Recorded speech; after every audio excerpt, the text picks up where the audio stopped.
Hello, I am Jeffrey Holmes, and I will be speaking about the management process, what I believe is the most important function in the management process, and some scriptures to support.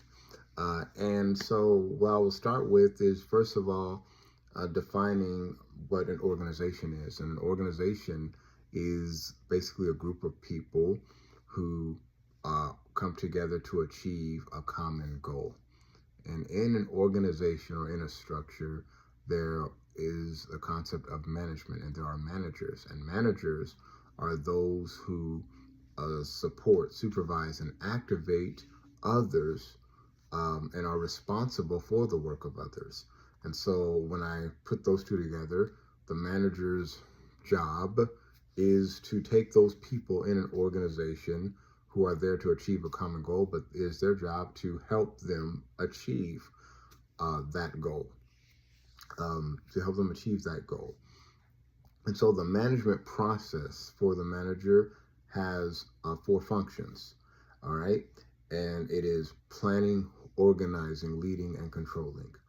And in doing this, the manager must take the resources allocated to them through the organization. And so those resources can be a combination of time, of people, and money. It could be technology, equipment, all the resources afforded to them by the organization.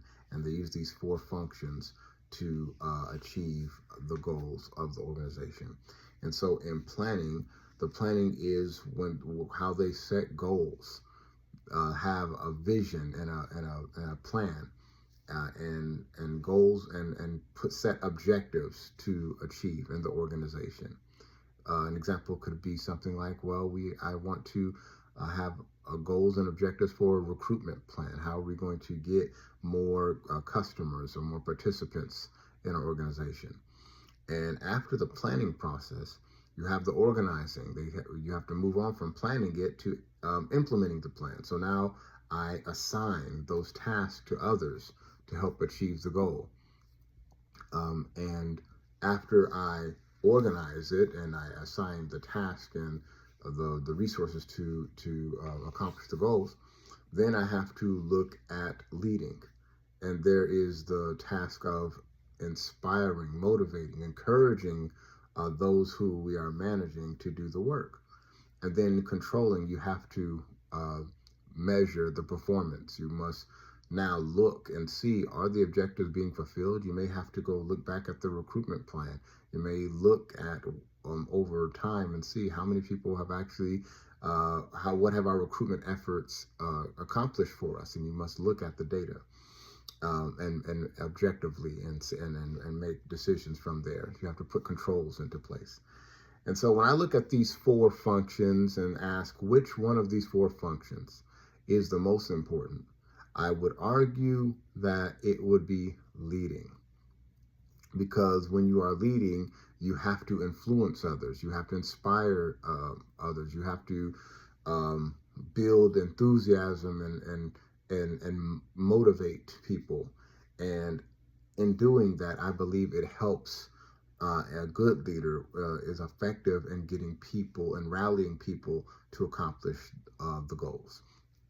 And some would argue for others, but I would say, just like in the video we watched on management, it said that in the structure, management would be at the top, would be like the rooftop, but the foundation is leadership, and the leadership permeates throughout the organization. So the four function of leadership, of management rather, I would say that leadership permeates throughout all of them, okay? And so as you're inspiring and encouraging others, great leaders cast vision and set goals and objectives. And great leaders also follow up and have accountability and put controls in place. Great leaders know how to delegate to others and not try to be solely responsible for everything.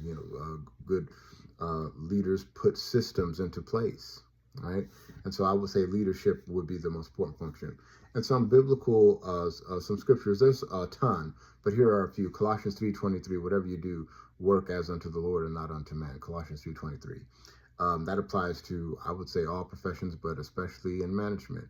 I would say that Corinthians 14:40, let all things be done in decency and in order, right? And he's speaking in the context of the church there, but I think it applies to organization. We do not want to simply have things in order and structured. We want to be decent about it as well. We want to not only achieve the outcomes of the organization, but we also want to make sure that the quality of work in the place, the work culture that some people have, is also great and is positive, and people feel that they are empowered and a part of the team. So I would think those were a couple of scriptures. And I believe in the book of Luke, you see Jesus when he's saying his parables about management, and he tells us that whoever can be trusted with very little can also be trusted with much. Whoever is dishonest with very little will also be dishonest with much. So if you've not been trustworthy in handling worldly wealth, who will trust you with true riches? And if you have not been trustworthy with someone else's property, who will give you property of your own, right? So that's Luke 16:10 through 12, I believe. And so the Bible speaks on steward. I would say management in the Bible would be called stewardship. And so stewardship is being responsible for something that is not your own, something that is not at your own, and trust it. And so this is what a manager does. They take the organization's resources. They are stewards, and they manage and they use them to be effective leaders in an organization.